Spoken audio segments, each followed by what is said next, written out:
people, and welcome again to another exciting episode of the Varsity Chatroom. I'm Esther Kamati, and today I'll be your host. I'm joined by the lovely Micheline in studio today. How are you? I'm good, and yourself, Esther? I am well. So today we'll just be discussing foremost hostel life, what it's like, and how you can survive in the hostel.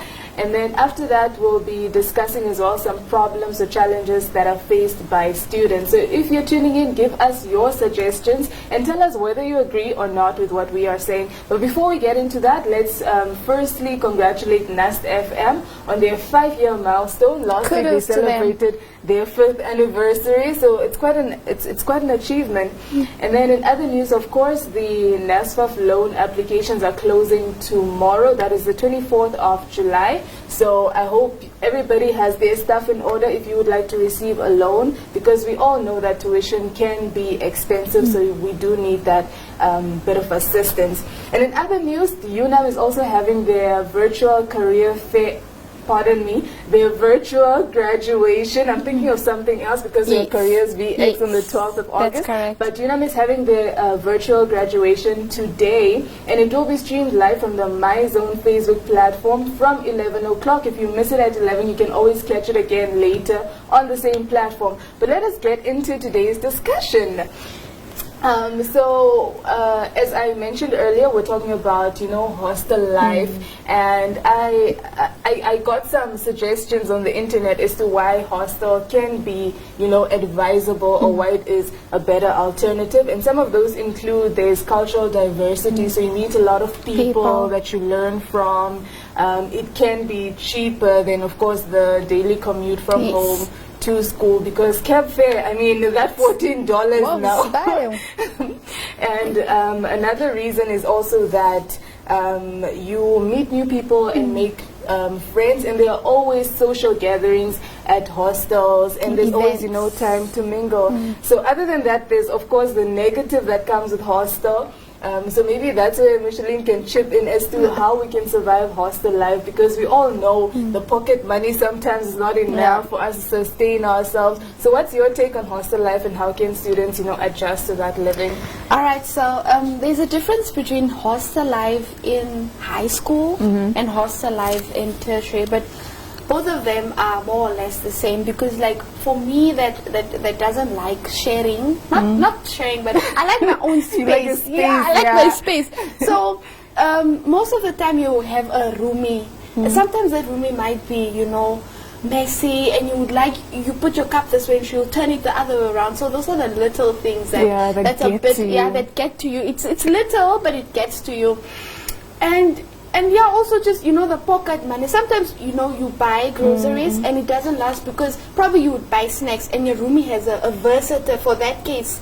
So you might find, because you guys are now friends, you guys are friends, like, it's your go-to.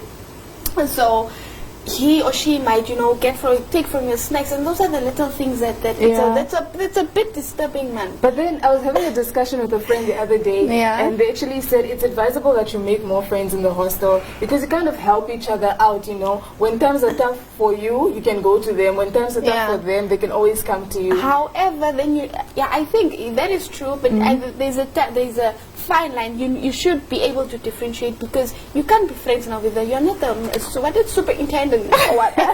So it shouldn't be a habit of you going to them for every little thing and them coming to you for every little thing. That's why we have the matrons and the superintendents to oversee us all. So just gather your circle and your go-to, but don't be now, come on, here, there, if you get me. And also in terms of, because I mentioned earlier that there are a lot of social gatherings and events always happening. It's always hip and happening and popping or whatever. But how do you kind of keep, that fine line of to say, like, okay, I know there's this really cool event happening, but I have other obligations. I have an assignment to complete and so forth. So how do you, because now you're on your own, you're independent. Nobody's going to tell you, what, Micheline, So now how do you balance yourself in that area? I think accountability and self-discipline plays a huge role in this, and also your personality. You know yourself, right?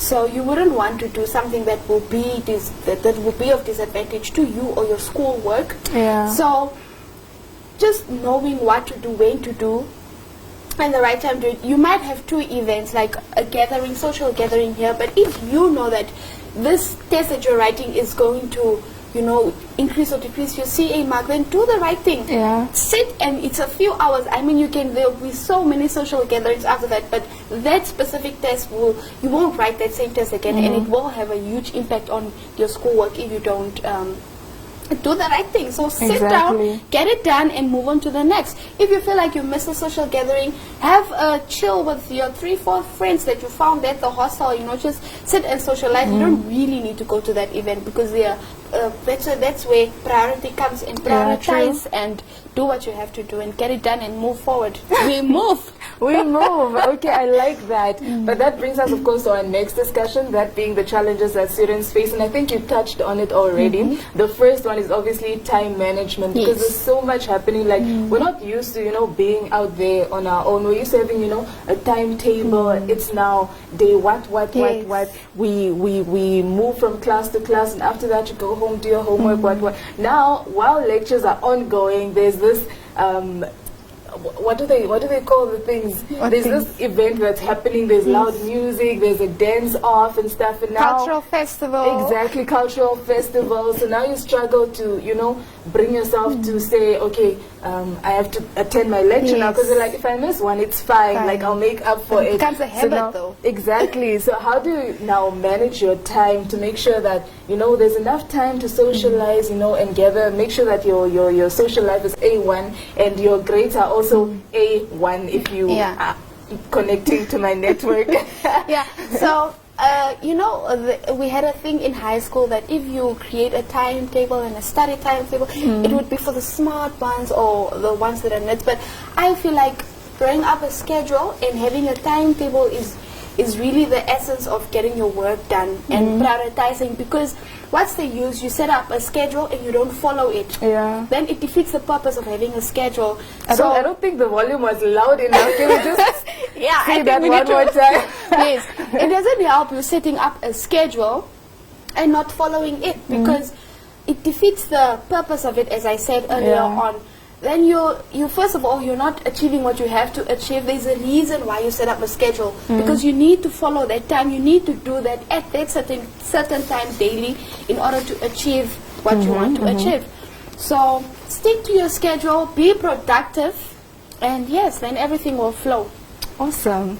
On that note, we're going to move on to the second problem, that being homesickness. This specifically now for if you're in the hostel or if you moved from, you know, where you used to stay to study in a foreign location. How do you think students can overcome like homesickness on campus in the hostels?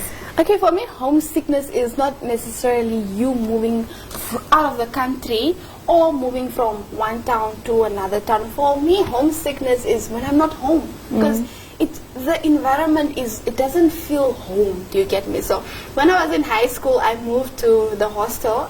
I was still in the same town, but I was homesick. The environment at first it was difficult for me to gel and, you know, to adapt. But the way you deal with it is, you know, you found yourself in that situation, and don't throw yourself a pity party. You don't need to throw yourself a pity party. You know, get to know other people. As you said, like, there's diversity involved. So get to know other people. You might as well learn other stuff from the people that you meet. So just, as I said, go with the flow, meet people.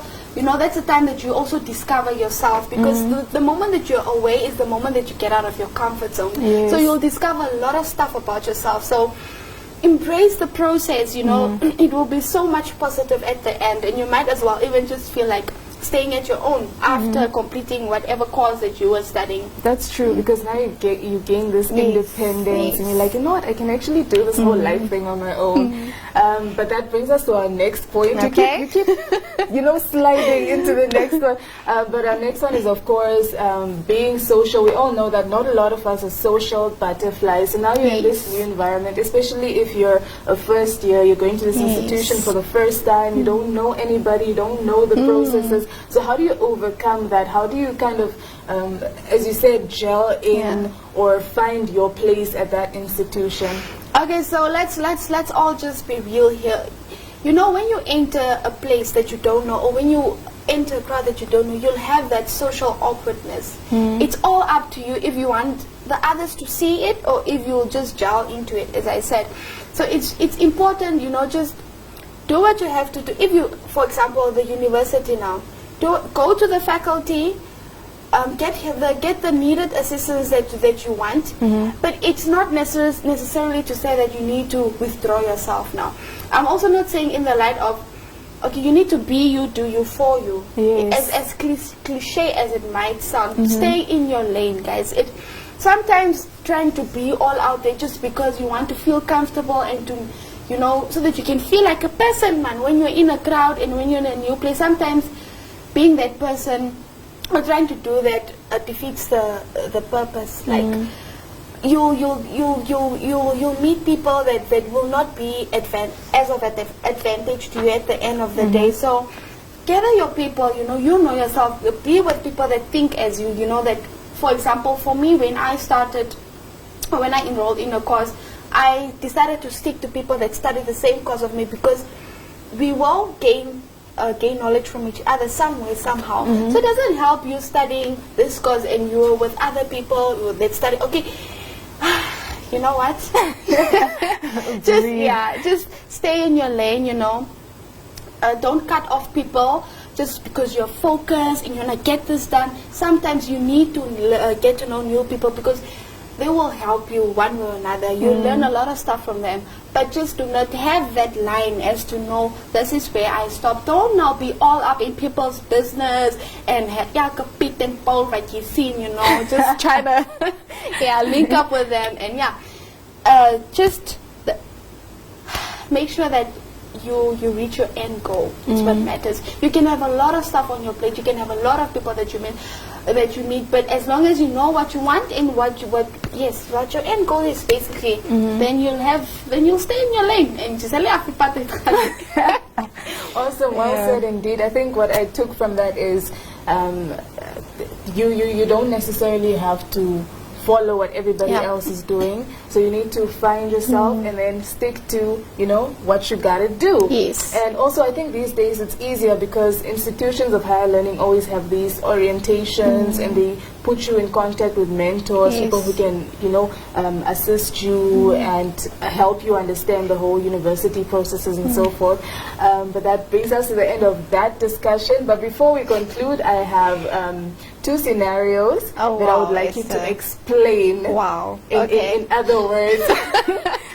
So the first one is when the lecture you are planning on skipping gets cancelled. Explain or describe that feeling. That feeling there, that feeling. And it shouldn't be a 7:30 class. Woo, that's the time that you turn around and you cover yourself with this winter. Exactly, you cover yourself with an extra and you're like, whoosh, let's go, another sleeping round. So that feeling it's amazing. You're like, whoa, it's like you won a lottery. Yeah. Okay. It's an amazing feeling. The second scenario is, I think for those that have a student loan would understand, you know, when the non-tuition fees roll in. Explain that feeling for us. You feel like you're on top of the world. You want to go to instant millionaire. Instant millionaire. You want to go to, you know, what is the Sky Bar? Just sit and, you know, city lights. You want to buy the new iPhone that came in, you know. So it's very important also, on a serious note though, not to drift away.